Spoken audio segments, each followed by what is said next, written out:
అదే RTV app వార్తల్ని క్షణాల్లో చదివే అవకాశం ఉంటుంది. ఒక న్యూస్ పేపర్, ఒక టెలివిజన్ ఛానల్ మీ చేతుల్లో ఎప్పుడూ ఉంటాయి. మాధవీలత గారి మీద ఓవైసీ మీద మాధవీలత గారు పోటీ చేస్తున్నారు కదా, సో గెలిచే ఛాన్సెస్ ఏమైనా ఉన్నాయంటారా?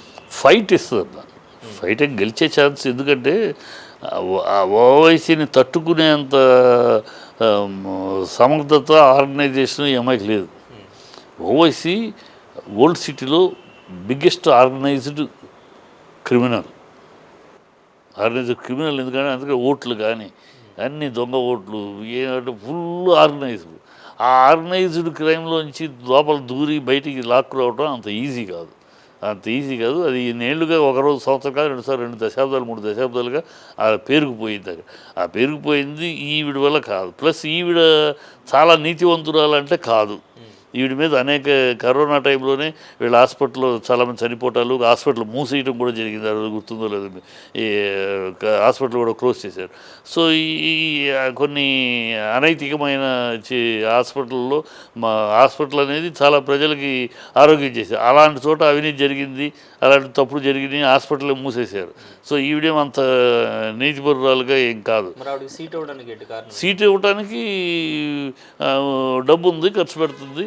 సో అంతే బీజేపీ ఇప్పుడు అందుకని అలాంటి వాళ్ళు వచ్చేసింది. బీజేపీలో సిద్ధాంతాలు అన్నీ పోయినాయి. డబ్బు ఖర్చు పెట్టేవాడు ఉంటే డబ్బు ఉన్నవాడికి సీటు. ఇవాళ మోడీ గారు వస్తున్నారు, అమిత్ షా గారు వస్తున్నారు, వాళ్ళ రథం ప్రజల్లో ఇది వెళ్తున్నారు అనుకోండి. ఆ రథంలో నుంచుంటానికి 2 లక్షలు. నువ్వు కూడా రేపు కావాలంటే 2 లక్షలు ఇస్తే ఆ రథంలో నుంచుంటానికి నీకు సీట్ ఇస్తుంది, చోటు కల్పిస్తారు వీడు సెక్యూరిటీతో చెప్పి. అంటే మనిషి నుంచుంటానికి, ప్రచార రథంలో నుంచుంటానికి మనిషికి 2 లక్షలు. ఎంపీ సీట్ కావాలా 2 ఎకరాలు. ఇలాంటి దౌర్భాగ్య స్థితికి దిగిపోయింది బీజేపీ.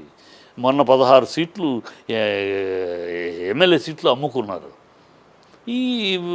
వాళ్ళు ఇప్పుడు అంతే, ఈ సిద్ధాంతం లేదు, రాద్ధాంతం లేదు. ఎట్లా కొట్లా మనకి ఏదో ఒక ఏ పార్టీ ఉన్నా ఎవడైనా సరే డబ్బు ఉన్నవాడు, వాడు ఏ పార్టీ అయినా, రేపు నక్సలైట్ వాడైనా సరే డబ్బు ఉంది అంటే వీళ్ళు సీట్ ఇసి నెత్తిన పెట్టుకోవడానికి సిద్ధంగా ఉన్నారు.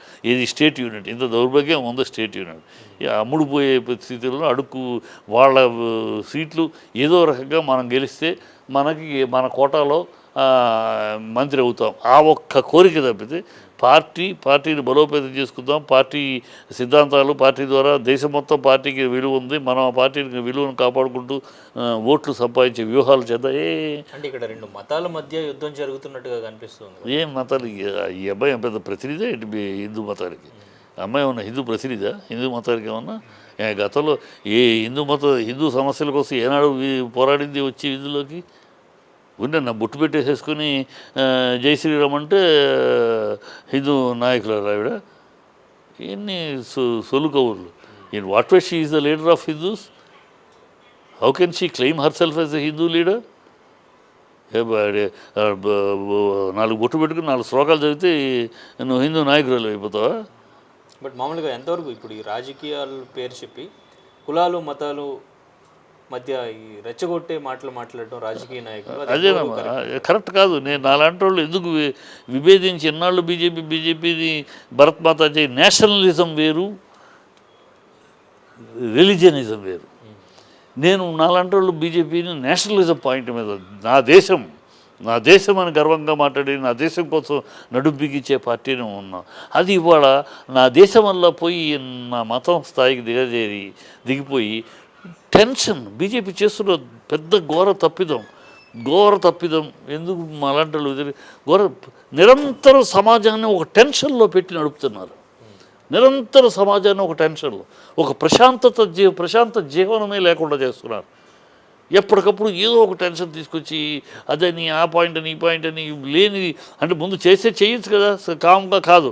దాన్ని ఒక లీక్లు ఇచ్చి అల్లరి క్రియేట్ అయ్యి ఒక టెన్షన్ క్రియేట్ చేసి దాన్ని చేస్తున్నా.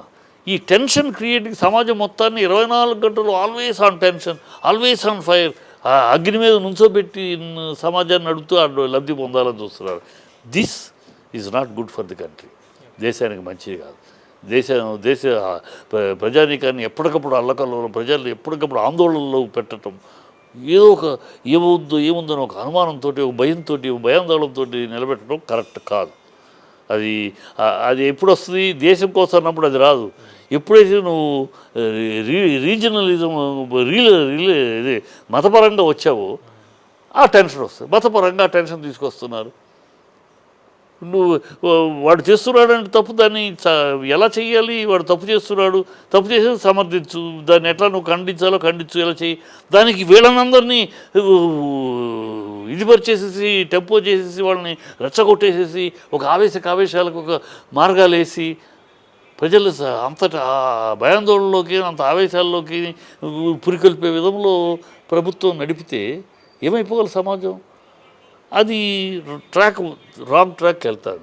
గతంలో ఫెడరలిజం, కాంగ్రెస్ని ఎందుకు విభేదించాం బీజేపీ? కాంగ్రెస్ సెంట్రల్ గవర్నమెంటు మేము ఉంటాం, మీరు రీజనల్ పార్టీలు ఉండక్కర్లేదు, రీజనల్ పార్టీలు ఓన్లీ సామంతులుగా ఉండండి, మీరు నేషనల్ పార్టీనే పార్టీ, మిగతా అందరూ.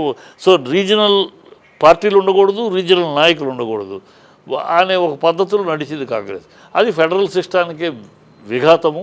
ఆ ఫెడరల్ సిస్టమ్ అనేది దెబ్బతింటుంది కనుక అది కాదు అని చెప్పేసి బీజేపీని కోరుకున్నాం. బీజేపీ అంత దేశము ఫెడరలిస్ట్ నడుస్తుంది. ఈ మధ్యకాలం 2018 నుంచి నాలాంటి వాళ్ళు విభేదిస్తున్నారు, చాలామంది విభేదిస్తున్నారు, సిన్సియర్ బీజేపీ వాళ్ళందరూ 2018 నుంచి ఇది కూడా కాంగ్రెస్ ట్రాక్లోకి వెళ్ళిపోయింది. రీజనల్ నాయకులు ఉండకూడదు, రీజనల్ నిజం ఉండకూడదు, ప్రాంతీయ తత్వం ఉండకూడదు, ప్రాంతీయ నాయకులు ఉండకూడదు, ప్రాంతీయ పార్టీలు ఉండకూడదు, మేమే ఉంటాం, మాకు ఎస్ అనేవాళ్ళే ఉండాలి. స్టేట్లో అయినా సెంట్రల్లో అయినా మాకు ఎస్ అనేవాళ్ళు ఉండాలి. మేము శిష్టాది గురువులం, మీరందరూ మాకు ఎస్ బాసు వ్యక్తులు. అదే కాంగ్రెస్ సిద్ధాంతం.